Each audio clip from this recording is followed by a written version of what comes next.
Activez vos synapses, poussez la porte du labo des savoirs et entrez dans un monde de science et d'expérience. C'est le labo des savoirs. Bonjour à toutes et à tous et bienvenue au Labo des Savoirs. Les perturbateurs endocriniens regroupent une vaste famille de composés capables d'interagir avec le système hormonal.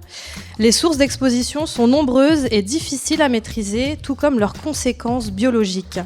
Historiquement, les perturbateurs endocriniens ont commencé à attirer l'attention des chercheurs et des chercheuses dès les années 50. Mais c'est l'affaire du Distilbène qui, dans les années 1970, a fait exploser le sujet sur la scène scientifique et médiatique, alors même que le terme de perturbateur endocrinien n'était pas encore utilisé. Alors aujourd'hui, évidemment, la compréhension des perturbateurs endocriniens est un enjeu majeur de santé publique pour nous qui sommes ici, bien vivants, mais aussi pour les générations futures, celles qui n'ont pas encore vu le jour. Comprendre la perturbation endocrinienne, c'est le thème de cette nouvelle émission du Labo des Savoirs. Et on fait le point ce soir au lieu unique avec Hélène Cécilia, ma co-animatrice. Bonjour. Bonjour Agathe. Et nous sommes ce soir en compagnie de deux invités. Dr Cécile Chevrier, bonjour. Bonjour. Vous êtes directrice de recherche à l'INSERM, membre de l'IRSET, l'Institut de recherche en santé, environnement et travail à l'Université de Rennes. Vous exercez également à l'École des hautes études en santé publique. Vous avez notamment travaillé sur l'impact des pesticides, insecticides et autres potentiels perturbateurs endocriniens sur les fœtus et le développement de l'enfant. Et Dr Bernard Gégou, bonjour. Bonjour et désolé du retard. Vous êtes également directeur de recherche à l'INSERM et à l'École des hautes études en santé publique, au sein du laboratoire Santé, Environnement, Reproduction. Vous êtes également directeur de l'IRSET. Vos travaux portent plus spécifiquement sur la reproduction humaine, et c'est par cette entrée que vous avez été amené à étudier les effets de la perturbation endocrinienne. Tout à fait.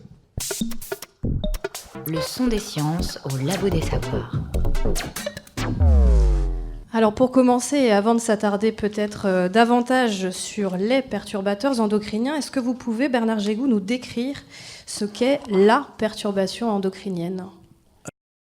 Alors depuis l'invention, la découverte des hormones au début du XXe siècle, on sait que, une hormone, c'est produit par un organe et ça agit à distance de l'organe qui synthétise l'hormone, et ça occupe un rôle absolument majeur dans ce qu'on appelle l'homéostasie, dans la physiologie et dans la physiopathologie, dans l'équilibre général des fonctions, et je dirais dans le dialogue entre notamment le système nerveux central et l'ensemble des organes. Donc c'est un système de communication interorganes. Absolument. Donc la perturbation endocrinienne, pour résumer, c'est l'ensemble des facteurs environnementaux qui peuvent impacter notre système endocrinien. Oui, tout à fait. Et a été évoquée l'histoire, et je pense que sur tous les sujets, l'histoire est claire sur le présent. C'est évidemment un classique de le dire, mais dès les années 20-50, il a été observé que des animaux, dans des conditions complètement inattendues, je pense aux moutons en Australie, des femelles moutons, des brebis, c'est comme ça qu'on dit, mais qui étaient dans les champs de luzerne qui produit certains types de luzerne, beaucoup d'hormones naturelles qui n'ont pas un rôle d'hormones, mais qui sont capables d'activer les récepteurs hormonaux. Eh bien, toutes les femelles étaient en chaleur en permanence et les cycles hormonaux étaient bloqués. Et de simplement changer de nourriture aux animaux a réintroduit. Alors, chez l'homme, les premières observations, c'est dans les années 40, dans les usines qui commençaient à fabriquer des œstrogènes, ou dans des usines qui fabriquaient de la progestérone, eh bien, les hommes qui étaient sur la chaîne de fabrication voyaient leurs seins pousser. Dans les années 50, maintenant, Roy Hertz, aux États-Unis, a signalé qu'il a été appelé comme médecin à s'occuper de gamins qui étaient sur des grands sites industriels où on mettait des capsules, comme ça se fait toujours dans certains pays du monde, des promoteurs de croissance à caractère hormonaux. Eh bien, les gamins se voyaient tout petits aussi avec les seins qui poussaient. Donc, le signalement s'est fait dans ces conditions-là, mais le gros boom, en fait, a été au début des années 90. Alors ces perturbateurs, ils sont multiples, on y reviendra un petit peu plus tard. De quelle façon exactement, vous avez commencé à l'aborder, est-ce qu'ils perturbent concrètement la communication entre nos organes ? Malheureusement, les grandes catastrophes, vous avez vu la terrible catastrophe de la thalidomide avec les bras trop courts et tout, ça nous éclaire dans des situations extrêmes, comment des expositions peuvent entraver le développement d'un individu. La catastrophe du DES, la tragédie du DES nous a montré... C'est le Distilbène, je me permets de le redire. Du DES, oui, Distilbène. Oui. Et puis il y a eu d'autres observations, et c'est là qu'il est important pour bien comprendre le contexte et la difficulté du sujet. C'est des observations qui ont été faites dans la faune sauvage. En Angleterre, à 1, 5, 10 km du rejet des stations d'épuration qui normalement nettoyaient l'eau, John Sumter a plongé des cages avec des truites mâles et il a montré que le foie de ces truites mâles produisait ce qui rentre chez la femelle, vitellogénine, sous l'effet des œstrogènes. Et donc, vous aviez des ambivalences sexuelles, etc. Donc, je dirais la convergence entre la tragédie du Distilbène, 2, des observations dans la faune sauvage, 3, la mise dans le circuit d'observation, je vous l'ai dit, d'espèces domestiques, et 4, les premières expériences chez le rat, etc. Cette convergence avec en plus les premiers papiers qui montraient que la qualité du sperme humain dans certains endroits du monde peuvent se détériorer, ont créé l'objet en 1991, c'est WWF. Ce n'est pas un organisme public de recherche aux États-Unis ou ailleurs. C'est une association qui, la première, a organisé un symposium et qui a gravé dans le marbre le mot perturbation endocrinienne. Le premier produit chimique qui s'est avéré pas cher à produire et qui avait des effets œstrogéniques et dont on a pensé, les industriels, que ça pouvait servir de substitut aux œstrogènes, c'était le bisphénol A, le BPA. Et puis le BPA présentait des problèmes d'utilisation. Et deuxième, on a sorti des tiroirs le Distilbène qui avait été inventé à la fin du 19e siècle par un chimiste russe, non pas pour en faire une hormone d'ailleurs, mais qui s'est avéré avoir des effets hormonaux. Alors, ces molécules qui ont été utilisées comme substitut des hormones agissent comme les hormones. Ils vont dans la serrure de l'hormone et ils enclenchent des processus indésirés, indésirables. Et en agissant quand il ne faut pas, ils prennent un contre-pied physiologique qui peut se traduire, on l'a vu sur le Distilbène, y compris malheureusement chez les fœtus qui ont été exposés, chez les petites filles, y compris par des cancers rares du vagin, chez les petits garçons, des anomalies du développement du tractus génital, tout simplement parce qu'ils ont usurpé le rôle et l'équilibre hormonal naturel. Maintenant, il y a d'autres mécanismes qui sont apparus depuis, et si l'affaire a été déclenchée par les enjeux des œstrogènes, aujourd'hui, on sait qu'il y a des molécules qui peuvent se substituer aux hormones thyroïdiennes, se substituer aux hormones mâles, les androgènes, etc. Donc le spectre de la perturbation endocrinienne occupe, je dirais, au fur et à mesure des découvertes, qui ne sont pas forcément vérifiées ensuite sur les populations humaines, mais le spectre des actions s'élargit sans arrêt parce qu'on trouve des molécules de façon complètement inopinée parfois ou dans des vastes criblages organisés cette fois-là, mais qui touchent à des cibles hormonales auxquelles on n'avait pas pensé initialement. Et on est loin d'avoir toutes les informations à ce sujet. On aura l'occasion de le redire au cours de cette émission. Les altérations liées à la perturbation endocrinienne, est-ce qu'elles dépendent du produit initial qui a causé cette perturbation ? Cécile Chevrier, je vais m'adresser à vous, on ne vous a pas encore entendu. Ou bien est-ce qu'elles dépendent éventuellement de la quantité de produits ingérés ?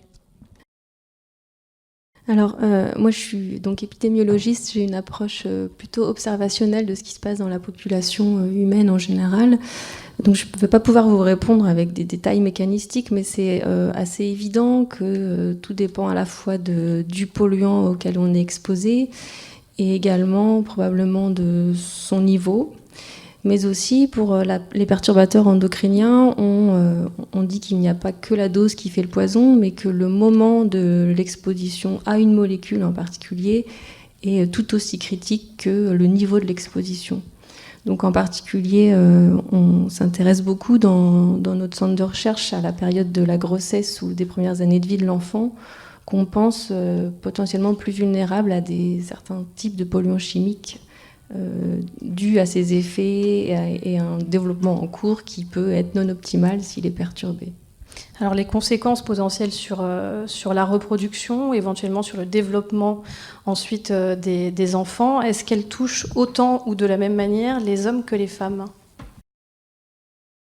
En fait, ça touche différemment les hommes et les femmes. Par exemple, actuellement, moi, je m'intéresse pas mal à la puberté. On a des hypothèses pour certains polluants que la puberté chez les filles pourrait être avancée lorsqu'il y a eu une exposition in utero à certains types de polluants, alors que chez les garçons, l'hypothèse est plutôt d'une puberté retardée pour ces mêmes types de polluants ou d'autres polluants. Le paradoxe sur la reproduction, mais il n'y a pas que la reproduction qui est concernée ici, c'est qu'historiquement, l'essentiel des recherches ont porté sur les femmes. Mais le contre-pied dans ce contexte de la perturbation endocrinienne, c'est que le mot perturbation endocrinienne a été gravé en 1991 et c'est en 1992 qu'est sortie cette méta-analyse où nos amis danois ont compilé les résultats de la production spermatique sur 50 ans de milliers d'hommes. Et à partir du moment où suspicion est née vis-à-vis de l'influence de l'environnement sur la qualité du sperme, toutes les recherches se sont concentrées sur l'homme. Avec en plus les incertitudes, étant donné que, aussi bien en expérimentation animale qu'en surveillance populationnelle, toutes les attentions antérieures avaient porté sur la femme. Là, il a fallu se redéployer. Et puis progressivement, bien sûr, et c'est la leçon du DES à bien des égards, le focus a été partagé entre hommes et femmes, avec toute cette difficulté d'extrapoler les résultats chez l'animal, ensuite aux populations humaines. L'observation des femmes, elle est tout de même primordiale si on s'attarde sur le fait qu'effectivement, ces conséquences, elles peuvent être héréditaires. Si on s'intéresse à ces périodes de vulnérabilité comme la grossesse, c'est assez évident, absolument. Alors j'entendais dans le reportage tout à l'heure que effectivement certaines femmes sont très anxieuses de ce à quoi elles sont exposées, elles ont parfois l'impression de subir, donc il faut effectivement à tout prix que ça soit un message pris en charge par la société et par les femmes enceintes elles-mêmes, puisque c'est très culpabilisant de se dire mon mari fume et il fait pas l'effort de fumer loin de moi et c'est à moi de m'en aller. Enfin, je veux dire, c'est une responsabilité collective. Alors, on a parlé, on évoque là depuis tout à l'heure effectivement les conséquences sur les bébés, sur notre progéniture. Est-ce que ça peut également avoir des conséquences sur nous aujourd'hui, par exemple sur la thyroïde, qui est un organe producteur d'hormones, éventuellement sur le système neurocomportemental ? Oui, les recherches qui ont été faites sur la thyroïde ont été faites sur certains modèles animaux, notamment la métamorphose des amphibiens, qui portent essentiellement sur le rôle et le bon timing, la bonne séquence d'exposition aux hormones thyroïdiennes. Et la difficulté ici, c'est ensuite, encore une fois, d'extrapoler ces expériences chez l'animal, ou que ce soit un rongeur ou un amphibien, ou sur des cellules en culture, à la population humaine. Alors il y a beaucoup de réflexions en cours sur l'impact que ça pourrait avoir sur les capacités d'apprentissage, sur le développement neuronal, comportemental, et il y a même une certaine controverse à ce niveau-là. Mais je vous ai dit, les œstrogènes, les androgènes, alors je vais prendre un exemple. C'est pas seulement la testostérone, mais c'est les molécules qui bloquent soit la synthèse de testostérone, soit l'action de la testostérone. Et puisqu'on parlait de plastifiants tout à l'heure avec le bisphénol A, les phtalates qui sont lubrifiants des PVC, vous avez le tuyau ou cette chaise qui est bien dure, et puis vous avez l'emballage, le film alimentaire qui est extrêmement souple. Ce qui en fait la différence, c'est que le bisphénol A, le phtalate, a la capacité de donner cette souplesse aux matières plastiques. Le problème, c'est qu'il n'est pas lié, on dit de façon stable, de façon covalente aux matières plastiques, donc il est relargué. Eh bien, sur une analyse critique de la littérature que nous avons réalisée, à ce stade, la seule quasi-certitude que nous avons, à partir d'observations populationnelles humaines, donc le transfert des observations chez l'animal chez l'humain, c'est les ouvriers, c'est plusieurs études indépendantes, dans l'industrie des plastiques en Chine, qui ont des formules spermatiques très mauvaises, avec des expositions très fortes aux phtalates.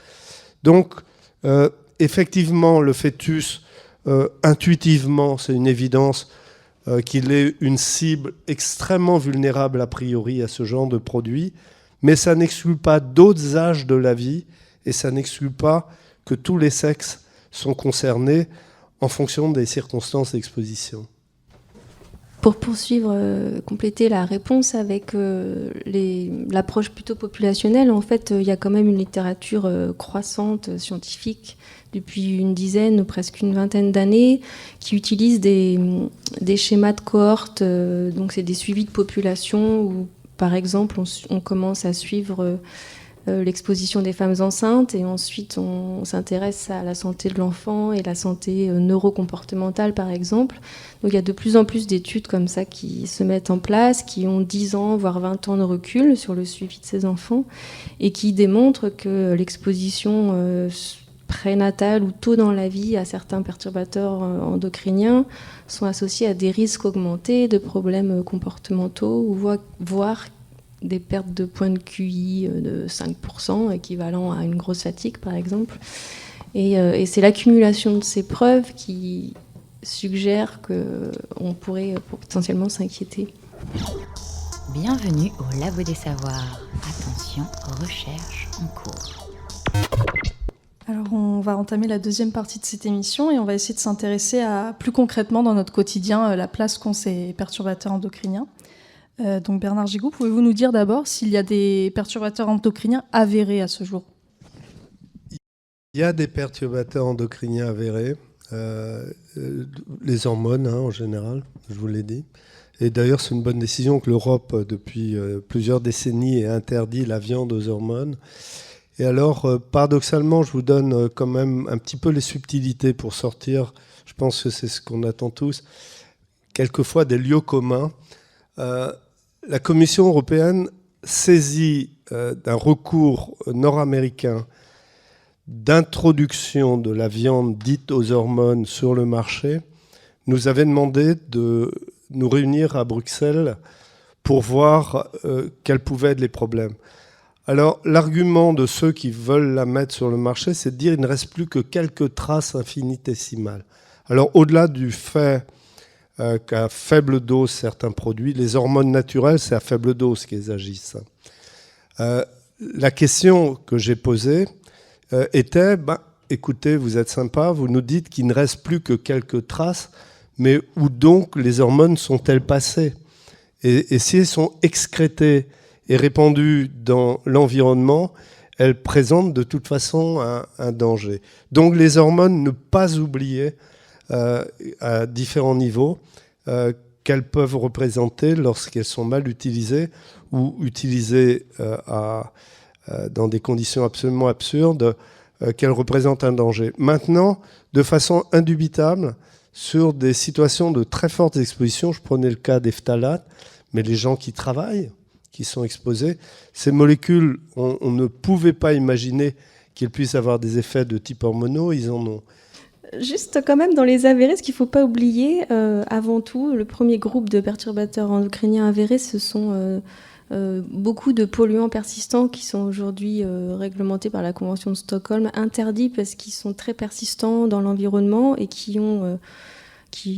pour lesquels on a démontré beaucoup d'effets de santé possibles et mécanismes d'action, que ce soit cancérigènes, reprotoxiques, mais aussi perturbateurs endocriniens. Donc, c'est des molécules comme par exemple le DDT, l'insecticide organochloré, les PCB, les polychlorobiphéniles qui étaient dans nos transformateurs électriques pendant très longtemps mais qui sont aujourd'hui interdits, des retardateurs de flamme bromés par exemple.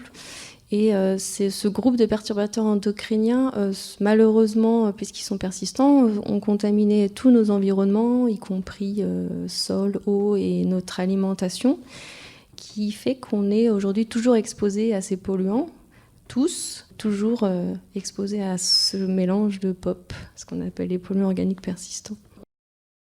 On a aussi certains médicaments qui sont reconnus, évidemment, parce que c'est leur mécanisme d'action, comme étant perturbateurs endocriniens. Et puis, il y a aussi, effectivement, quelques pesticides qui sont avérés plus contemporains que les POP. La chlordécone dans le site antillais, notamment. Et puis, d'autres pesticides, même qui sont encore aujourd'hui toujours autorisés. Et puis, dernièrement, là, avec la réglementation REACH européenne, il y a aussi 2 substances qui sont définies comme perturbateurs endocriniens. Je crois que c'est le DEHP qui est un phtalate et le bisphénol A qui a été considéré comme une substance à préoccupation forte. Donc vous parliez des polluants organiques persistants, et puis on parle beaucoup en ce moment dans l'actualité effectivement du chlordécone en Guadeloupe et en Martinique, qui était beaucoup utilisé dans les cultures de bananes. Du coup, est-ce que vous pouvez un peu nous expliquer la durée de vie d'un perturbateur endocrinien, à la fois dans l'environnement, mais aussi dans notre organisme ? Ça dépend, en fait. Le chlordécone, c'est très très long. Les PCB, c'est encore plus long. En fait, ils ont été interdits pour leur persistance et remplacés par des substances aujourd'hui beaucoup moins persistantes ou semi-persistantes, par exemple comme l'atrazine, qui était un herbicide qui se stockait un petit peu dans les eaux, mais sur 15-20 ans. Et puis aujourd'hui, on en trouve vraiment de moins en moins. Et puis aujourd'hui, les molécules sont encore moins persistantes. Donc ça peut être quelques jours, quelques semaines dans l'environnement et quelques heures dans notre organisme.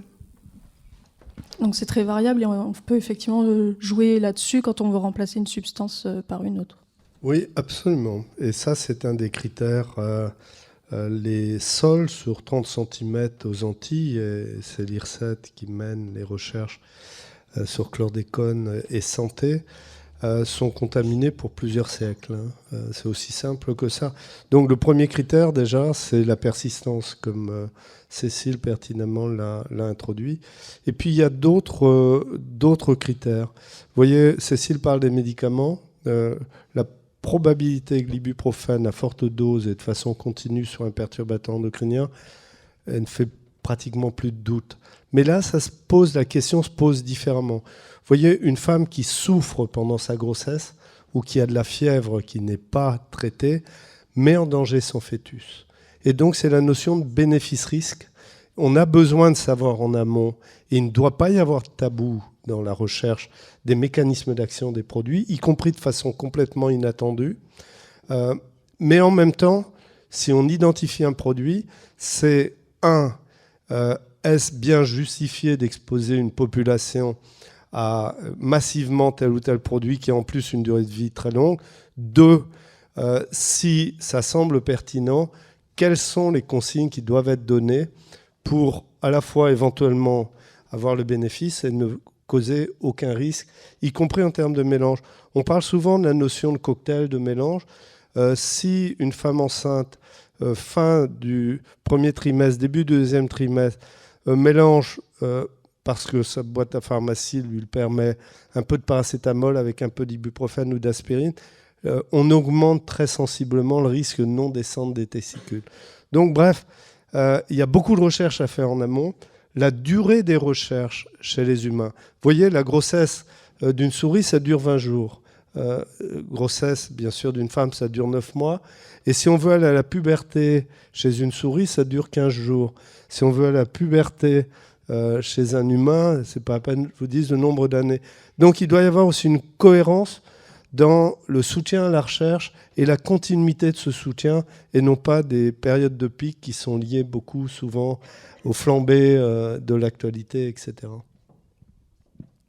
Donc vous aviez mentionné la difficulté parfois de transposer des résultats chez un modèle animal à l'homme, mais d'une manière plus globale, en quoi est-ce difficile de démontrer qu'un produit finalement perturbe le système hormonal ?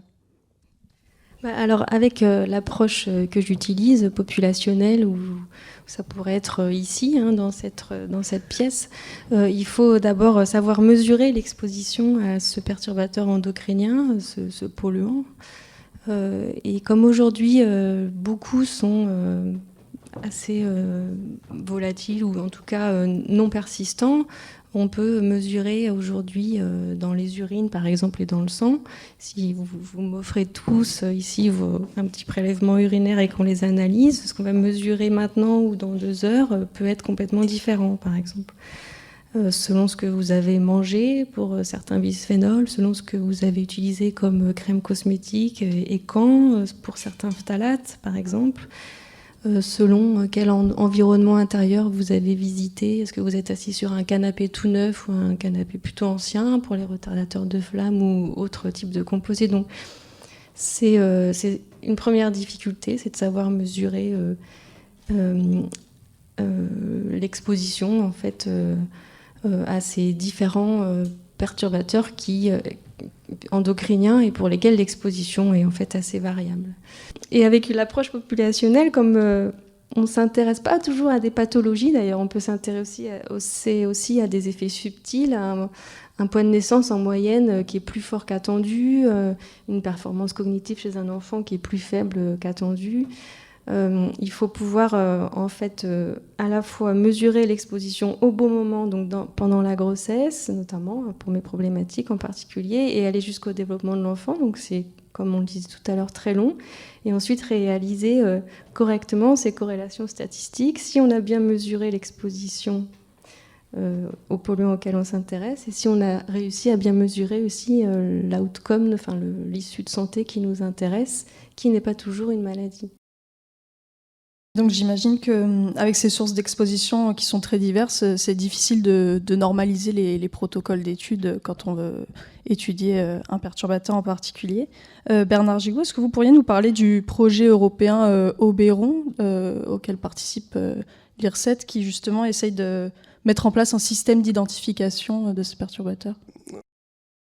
On a actuellement à l'IRSET 6 projets européens qui avancent de concert, et on vient d'en déposer 3. Donc Oberon, je ne sais plus trop où il se situe. Celui-là ou un autre.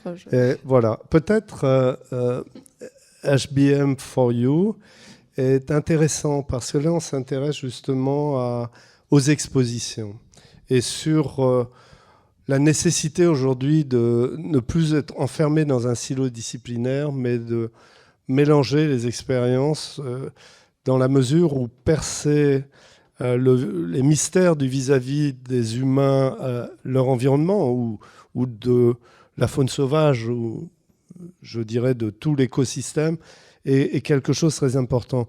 Alors il y a une véritable révolution technologique. Et comme toute révolution technologique, il faut bien se garder de se dire que cette révolution technologique, avec toutes les données massives qu'elle va produire, elle va permettre de tout régler. Non.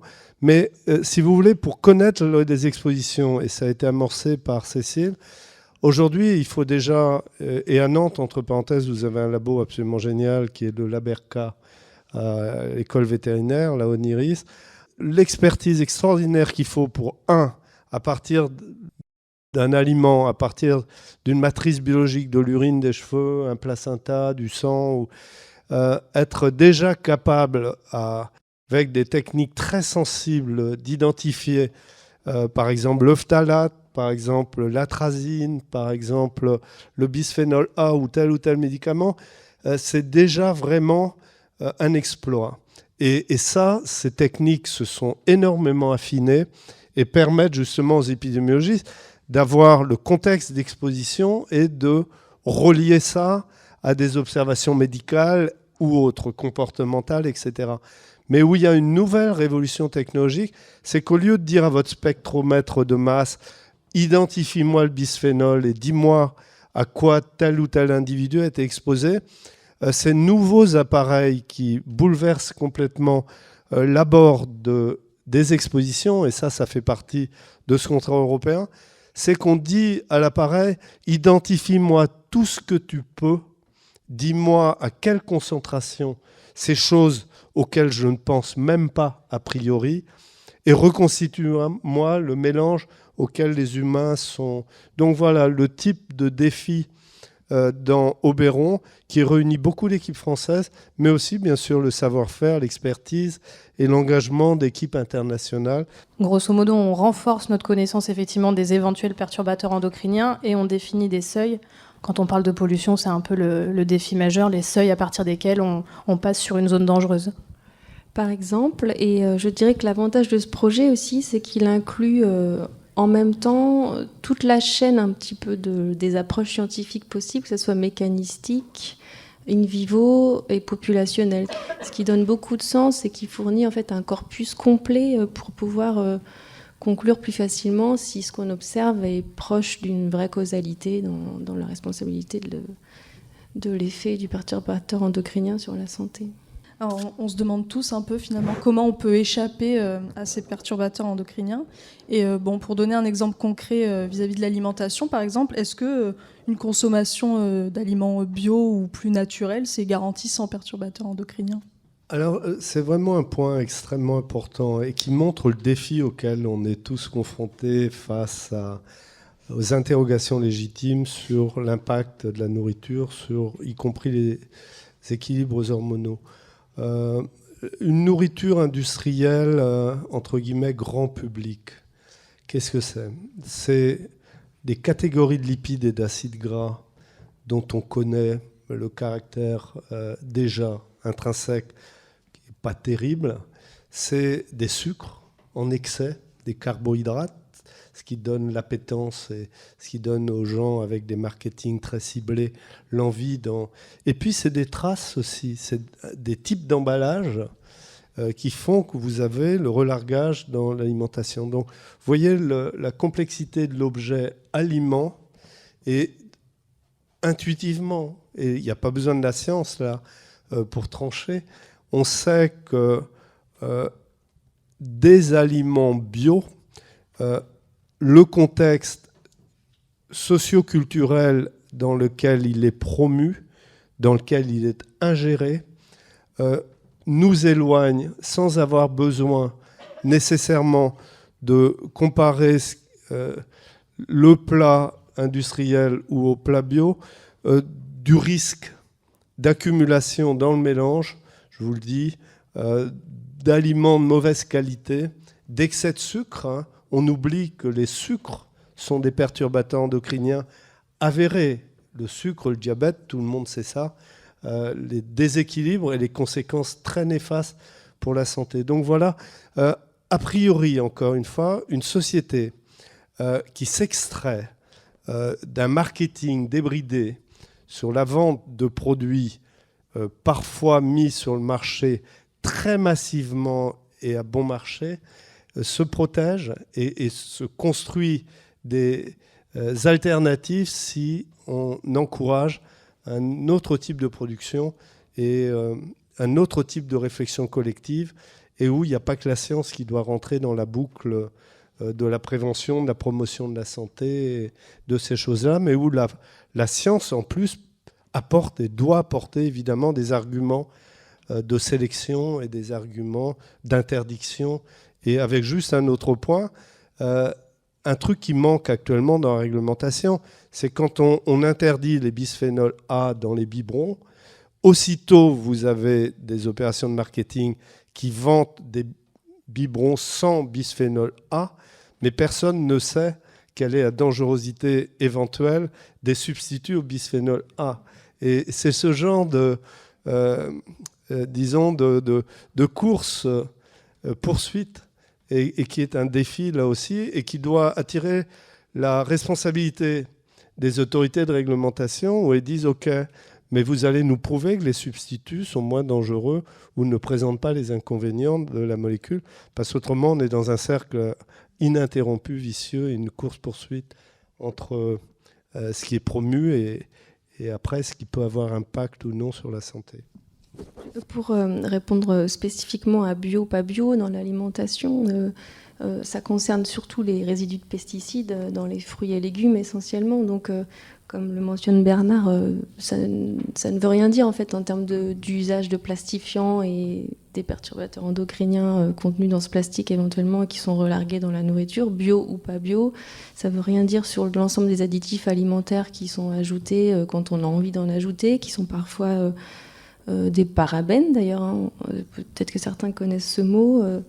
Voilà. D'ailleurs, j'y pense, mais on nous a aussi parlé des perturbateurs endocriniens qui pouvaient se trouver dans les protections hygiéniques des femmes. Et maintenant, on voit des tampons bio qui sortent, mais pareil, ça ne nous prémunit pas finalement contre les substances qui peuvent être à l'intérieur. Alors, je veux juste dire une chose aussi qui me semble importante. On en parlait dans la voiture avec Cécile et on va pouvoir revenir peut-être, Cécile, plus spécifiquement. Mais un produit chimique n'a pas besoin d'être un perturbateur endocrinien pour potentiellement être dangereux. Et dans la définition des perturbateurs endocriniens, c'est là que la barre est mise très haute, c'est que une personne malade, ses hormones, de toute façon, peu ou prou, même si ce n'est pas le mécanisme originel responsable de la maladie, va avoir des déséquilibres hormonaux. Donc il faut être précis dans les définitions. Alors, en tout cas, on parlait des parabènes. Ça aussi, c'est un paradoxe. En fait, c'est un produit bio, le parabène. Hein. Ne pas oublier naturellement que... Voilà. Dans certains aliments. Ben ça évite au mur, vous en ramassez comme moi, j'imagine. Vous avez remarqué qu'elles se dessèchent sur le mûrier. Elles ne pourrissent pas, hein, les mûres. Et le conservateur, l'antifongique et le protecteur du fruit rouge, c'est le parabène. Alors que sa molécule est simple, l'industrie l'a copié pour l'utiliser comme conservateur, comme antifongique, etc. Puisque les moisissures, ça peut être dangereux aussi, hein, pour la santé. Donc c'est juste un exemple. Mais après, quand on les utilise en excès, quand on les utilise de façon inappropriée dans le contexte dont on pouvait parler ici, effectivement, on peut se retrouver sur des contre-pieds paradoxaux, mais qui impactent la santé. Merci beaucoup pour toutes ces réponses. On va enchaîner avec une petite pause musicale.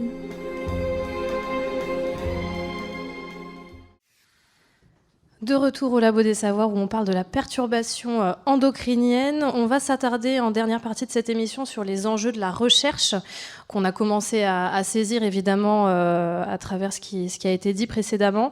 Alors on a compris que les effets ne sont pas les mêmes selon que le sujet est exposé in utero ou après la puberté. Est-ce que cet aspect justement transgénérationnel des perturbateurs endocriniens, il est étudié et si oui, selon quel type d'études justement? Cécile Chevrier.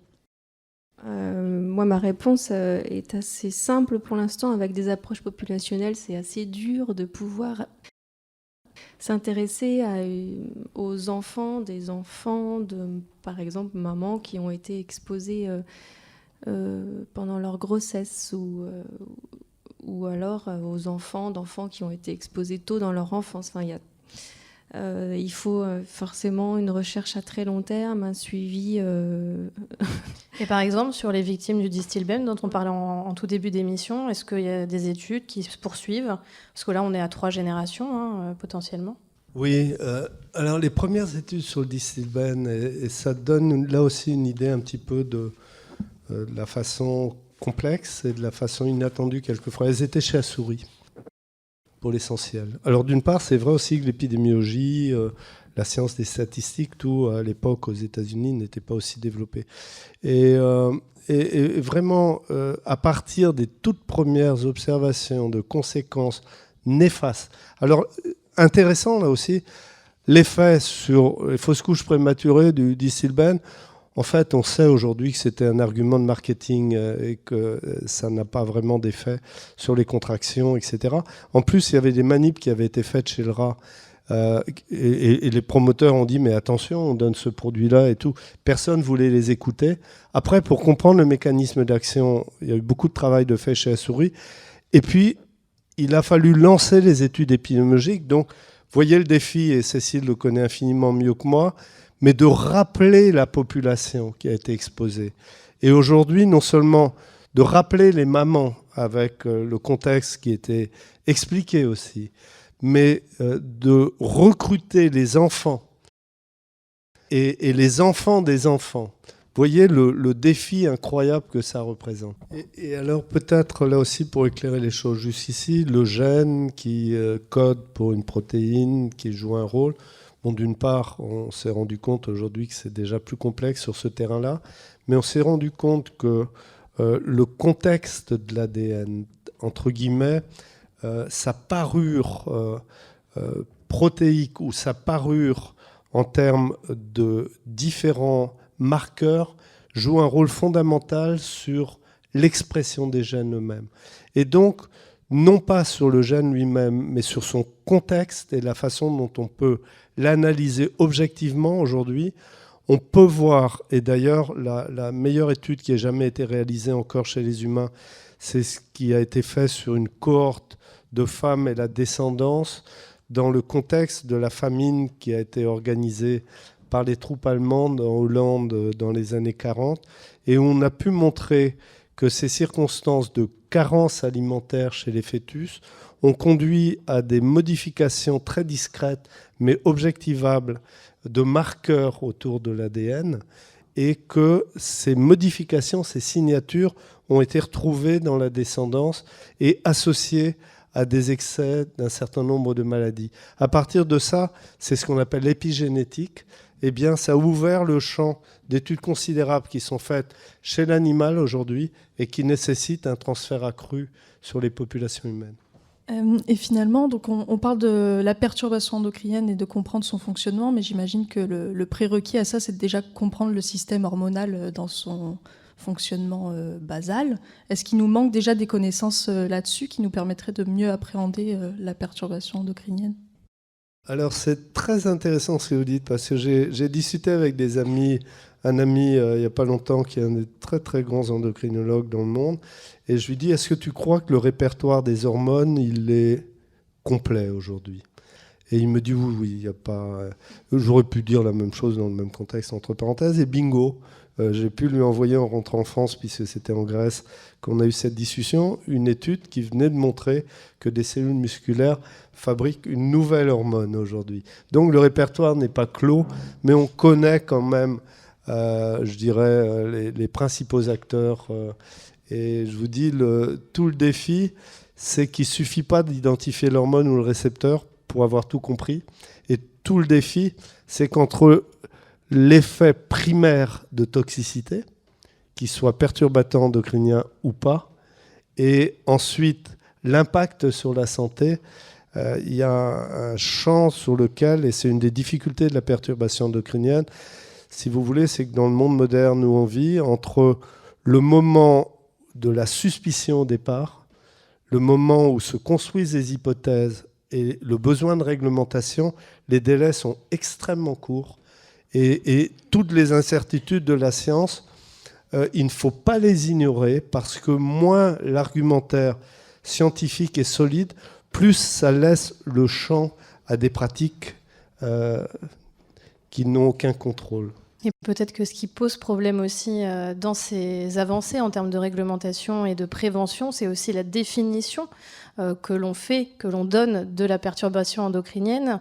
Est-ce qu'elle est la même partout, cette définition ? En Europe, aux États-Unis, on sait que dans certains domaines de recherche, voilà, les définitions diffèrent. Est-ce que c'est le cas en ce qui concerne les perturbateurs endocriniens ? Vous voyez, hein, la boîte à outils de l'expérimentation, de l'étude de la population à l'étude sur des cellules isolées, des cellules, des lignées issues du sein, par exemple, issues des glandes surrénales, issues de la thyroïde et des choses comme ça, ou des études toujours sur des rongeurs par rapport aux humains. Vous savez, en termes d'évolution, il y a 45 millions d'années de divergence évolutive entre les rongeurs et l'humain. Et donc, jusqu'ici, on a souvent beaucoup opposé les modèles. En réalité, aujourd'hui, et c'est là l'intérêt de contrat européen, on parle de l'Europe. Hein. Ça, c'est vraiment une des bonnes choses de l'Europe, d'être capable de réunir des panels pour monter un contrat européen de 15-20 laboratoires internationaux, mais qui réunissent justement, non pas des gens qui veulent archi-promouvoir leur outil, mais qui veulent mettre en commun les outils. Et c'est là, si vous voulez, que si vous avez une cellule qui se multiplie vite parce qu'elle est œstrogénosensible, on peut dire, sous l'effet d'un produit, que ce produit a un mécanisme d'action perturbateur endocrinien. Et donc, vous avez certains qui défendent l'idée que, quel que soit le modèle, dès lors qu'on montre un mécanisme de ce type, c'est un perturbateur endocrinien. Et puis d'autres qui disent, oui, mais ça a été vu sur une cellule. Est-ce que c'est vu sur l'animal entier ou est-ce que c'est transposable à l'étude de la population ? Donc vous voyez toute la difficulté et tout le fait d'ailleurs que ce n'est pas une définition stricte ou une vérité vraie en science. Vous savez, comme disait Claude Bernard, la vérité c'est comme être sur un escalier. La vérité c'est la marche sur laquelle on se repose avant de monter sur l'autre marche. Mais la décision publique ne peut pas être assignée strictement à la certitude ou à la solidité de tous les modèles. Il y a aussi le citoyen qui peut dire, bon, nous, on se fait aussi notre propre opinion, et à partir du faisceau d'informations qu'ils nous ont donné, on souhaite que les décideurs prennent des décisions. Mais vous voyez toutes les difficultés qu'il y a sur des temps extrêmement courts à fournir des réponses à tout, avec la difficulté que ça représente sur des fonctions aussi complexes en plus que l'homéostasie hormonale. Donc on en a un peu parlé, mais quels sont finalement les freins à la recherche sur les perturbateurs endocriniens aujourd'hui, que ce soit, on peut imaginer peut-être des conflits d'intérêts, mais plus simplement des controverses au sein de la communauté scientifique. En tout cas, en termes de besoins, il y en a beaucoup. Ça, c'est sûr. Il faut favoriser des recherches beaucoup plus pérennes. Il faut favoriser des recherches plutôt multidisciplinaires. Moi, ça me permet de revenir sur une question que vous posiez par rapport au système hormonal. Ce qu'on ne sait pas trop, et aujourd'hui, ce qui est un petit peu dans la tendance de la recherche, c'est de faire les liens aussi entre la perturbation endocrinienne et tout notre système de microbiome ou de microbiote humain. Il faut favoriser effectivement le transgénérationnel ou ces mécanismes épigénétiques. Il faut favoriser ce genre de recherche. Ouais. Et moi, si j'ai quelque chose à dire aussi, c'est peut-être développer, c'est vraiment des choses d'ailleurs auxquelles je tiens, essayer de développer par la recherche et avec d'autres acteurs des programmes de prévention ou d'intervention qui permettraient au moins de réduire des expositions, si ce n'est pas d'améliorer la santé. Et ça peut se tester aussi, ça doit être favorisé. Et c'est des vrais besoins d'activité de recherche. La continuité des financements. Et pas seulement des financements opérationnels qui sont supposés donner la réponse tout de suite à la question qu'on pose parce qu'il y a un débat, parce qu'il y a une controverse, parce qu'il y a des pages journalistiques à tel moment, et ça joue un rôle évidemment important dans la démocratie, mais à la fois des financements sur le basique, sur la recherche fondamentale des systèmes endocriniens, du fonctionnement des récepteurs, et puis avoir de la continuité, que ce ne soit pas erratique comme ça a pu l'être et comme ça peut encore l'être. Vous voyez, il y a le plan national sur les perturbateurs endocriniens qui théoriquement doit démarrer en 2019, mais personne ne sait trop quand est-ce que ça va démarrer. Donc c'est un point. Après, le défi, c'est les difficultés à appréhender les questions du vivant, mais ça, c'est le travail des chercheurs. Un autre défi, c'est qu'il y a un continuum. Je le dis souvent, on vit, on a ce privilège de vivre de l'argent public, on doit pouvoir répondre aux questions aussi, et puis chacun doit être à sa place. Celui qui prend la décision, la réglementation, il apprend fort des données scientifiques, bien entendu, mais il apprend aussi dans un contexte où, je vous le dis, dans le dialogue public, dans la communauté en général, il peut être pris la décision d'interdire un produit sans forcément que les chercheurs soient allés au bout des découvertes et absolument... Voilà. Et puis le bénéfice-risque sur certains produits. Voyez ce cathéter ultra fin qui a permis des progrès médicaux pas possibles sur des enfants grands prématurés, par exemple. Il peut avoir des inconvénients relargant des phtalates, mais en même temps, il permet aussi de prendre en charge des situations absolument extrêmes qui, il y a quelques décennies, on ne pouvait pas prendre en charge. Donc c'est tout ce débat, la controverse a toujours fait avancer la science. C'est consubstantiel de la science, mais il y a des controverses, des crispations qui peuvent être nocives à l'avancée, justement aussi, de la prise de décision, voire de l'avancée de la recherche. Alors, quant à l'indépendance des chercheurs, au moment où on va réformer la fonction publique, je rappelle que le statut de fonctionnaire, avec des fonctionnaires chercheurs qui travaillent, et je ne parle pas de moi, mais avec des salaires, c'est étonnant de voir comment les gens bossent, attirés pourtant par des conditions matérielles qui ne sont pas top, mais il garantit l'indépendance.